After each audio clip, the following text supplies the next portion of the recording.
সমাগত 2021 বিধানসভা নিৰ্বাচন ধুবুৰী জিলাৰ 26 নং বিলাসীপাৰা পশ্চিম বিধানসভা সমষ্টিৰ ৰাইজৰ দলৰ প্ৰাৰ্থিত্ব লাভ কৰা প্ৰভাৱশালী প্ৰাক্তন বিধায়ক আলী আকবৰ মিয়াক ৰাইজৰ উষ্ম আদৰণি।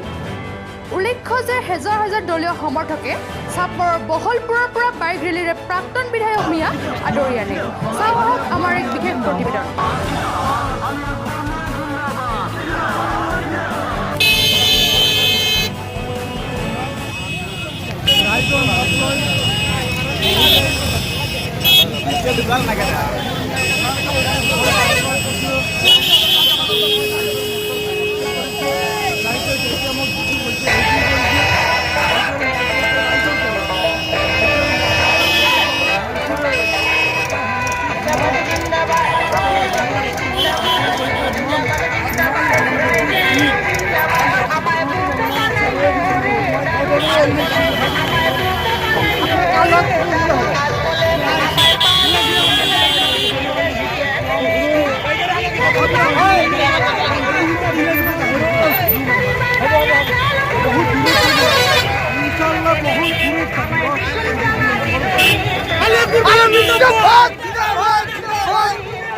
বিলাসীপাৰাৰ পৰা জাহিৰুল ইছলামৰ ৰিপৰ্ট নিউ লাইভ।